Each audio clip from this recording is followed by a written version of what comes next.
Good morning everyone, and today we have a bit of an impromptu video that I'm filming on the fly, and that is to talk about the recent support around the newest 10k Legend of Zelda Lego project on Lego Ideas that has just reached 10k. Now I have some interesting thoughts about this one, but most importantly, and probably the reason you clicked on this video, I want to discuss, is this too late as a theme to be hitting 10k? We've seen so many rejections, and the license between Nintendo and Lego is now probably at its peak with Mario's success, so they're probably already developing sets. Well, we'd all like to hope. So I wanted to take a quick look at this project, share some thoughts that I have on this. As you know, I do a lot of Zelda stuff on this channel, so I thought it would be a interesting one to take a look at. And then I'll have a bit of a talk at the end about why I think this is probably the least likely Zelda project we've had in years to get approved. So anyway, you can see this is the Hyrule Castle by Artem Bialits. I'm not sure if I'm pronouncing that right at all, but the first thing that I noticed was how not based on source material this is. That, as we'll see in a minute, there's lots of references, the figures are all still there, and you get the concept, but correct me if I'm wrong, but this castle isn't based off any of the ones for the games, and to me that's fairly concerning. Um, I'll get to why later, but the problem with ideas is this has to sell to a wide scale market, and while all the references are very Zelda, I'm not quite sure that the build is anything more than 90s castle. No, don't get me wrong, it's lovely. When you look at it in detail, there's a lot of things here that I didn't actually notice the first time around. Like, I do particularly love the little building in the corner. The Temple of Time is a nice scaled down build. Not sure about the gold roof. But one of the biggest distractions for me is the turning feature. Just some detailed shots here. This one up here, the Ganon Castle turning feature. I get what they were going for, but I think from a distance and a display piece, which is where most people were probably drawn into this, I don't think this works. But anyway, that's probably not the main features of this, and obviously I'm aware Lego would change a lot of things if they chose this one. Stuff like this is really good. I love the idea of this play feature. This is a nice concept. This is something that I would probably include in my own custom set showcase at some point down the line. I had this idea for a while. Cuckoo side quest, another good choice. Obviously play features I absolutely would love to see in something like this. Um, Another couple of things. Oh, by the way, that's like my favorite render ever. I really love that. It's the iconic pose, and that's one thing about these renders are absolutely gorgeous. But anyway, keeping along and trying to keep on some track here. Again, the details are just magnificent. That's great at the top of the Temple of Time there. This bomb feature for the Temple of Time and the breakable sign, all amazing touches. And that's where this one really shines for me. Is definitely going to be the small details like the miniature scale fairy fountain and the sign in particular. I think I really do like the items and dungeon map inside the castle.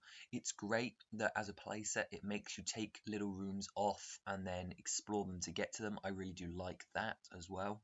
The little gossip stone looks absolutely amazing. I'm going to have to borrow that build at some point, I think. um, the coat of arms is a nice touch as well, although a very strange inclusion, I think.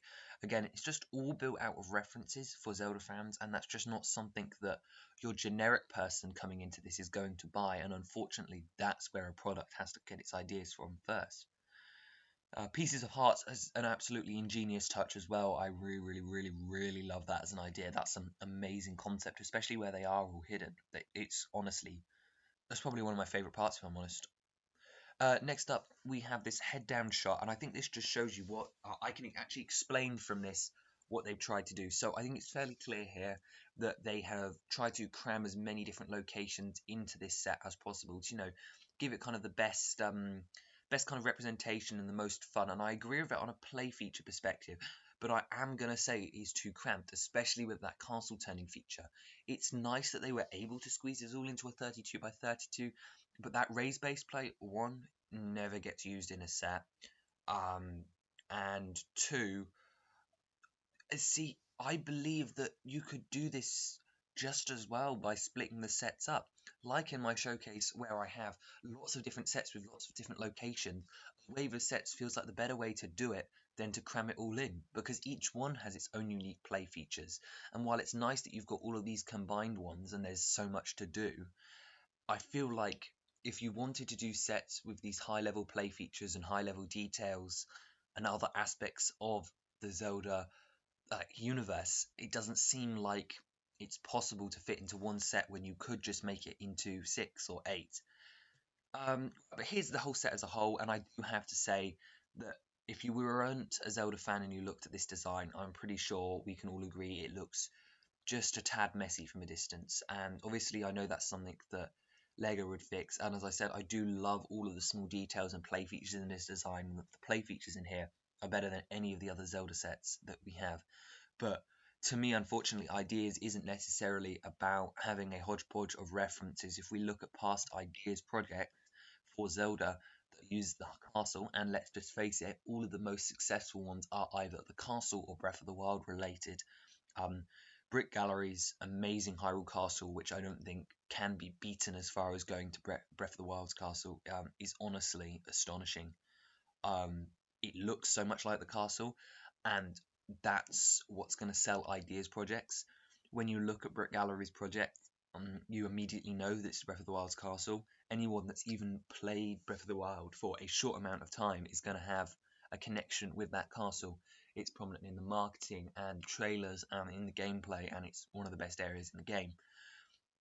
It's also the most recent game, which is different to our teams, which is mostly a reference to Ocarina of Time, Link to the Past, and the original Zelda with this odd castle design that doesn't seem to come from either.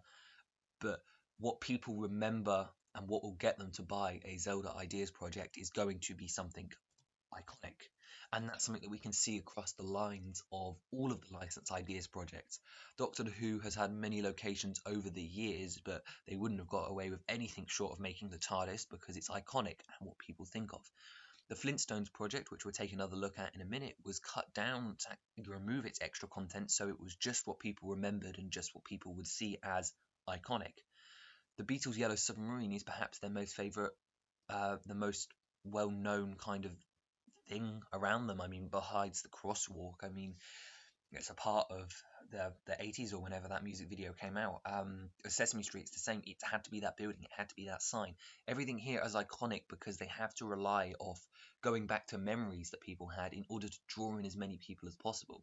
The thing with licensed Ideas is they need to make sure they get the whole market. Central Perk, because it's the most iconic location, not just Chandler's office from down the road. They had to pick something that people would recognize, go, I remember that, I'm going to buy that. And it also has to look cool for children. And while I cannot deny that Artem's look really cool for children, the design is just slightly messy and doesn't have anything to do with a modern game that isn't going to sell copies outside of Zelda fans. I mean, maybe you'll get the castle fans, but there isn't particularly much there to draw in the wider audience, at least not in my opinion. I have that Flintstone example that I remember, and obviously Flintstone fans would have loved all of this with the accurate little sign, the extra minifigures, and the little car moving function. But in reality, you have to cut it down because as a concept, it needs to just be the most efficient for the money. And with all those play features and 2,000 pieces, this set would have to sell for a similar price to the NES at 210. And I don't think non-Zelda fans that really knew what was going on, if you just walked into a stop and saw something similar to that, unless Lego really fixed it, I just don't think it's going to work. Yeah, so that's what the Flintstone set turned into. So I believe that the most likely case for this, especially with the chance that there are official sets coming, is that the concept gets removed from Ideas, and this happens. So back last year, 2 sets were removed from review. And not told us why. We don't know why the Mystery Shack was removed, but I believe it probably has something to do with a licensing clash or something. However, the Spring Lantern Festival came out, which explains the Japanese garden perfectly. You can even see the similarities. You've got bridge, you've got a take on moon gates, you've got bench, you've got river, you've got temple. It's very clear that this set was removed from the review because there was a product coming out and they wanted to avoid the controversy that they had with the Ghostbusters Firehouse. So I believe that that's what's going to happen, is that this castle set is going to get removed from review before the review even goes into situation, which to me, if that happens, that confirms it. So in conclusion, if that happens, then, well, its official sets are coming, 100% confirmed. However, as nice as this set is, I just cannot logically see this getting passed in review, which is such a shame because the play features in this are amazing. But to me, how good the play features are in this set really does just confirm how we need a wave of sets. Maybe I'll do a future breakdown, maybe turning this into 6 separate sets or 6 separate set concepts to show you how it can work, but it would definitely work better as 6 sets rather than 1, and I think this just proves to me that we need a full-on theme, and that any ideas project reaching 10k now for Legend of Zelda, yes, proves how much we want it and how much the market is, but it is too late. I do not believe that any Zelda project will hit 10k and be approved now. But in the meantime, thank you very much for watching. Stay tuned as Wave 2 is only a 2-month gap away, and I'll see you very soon.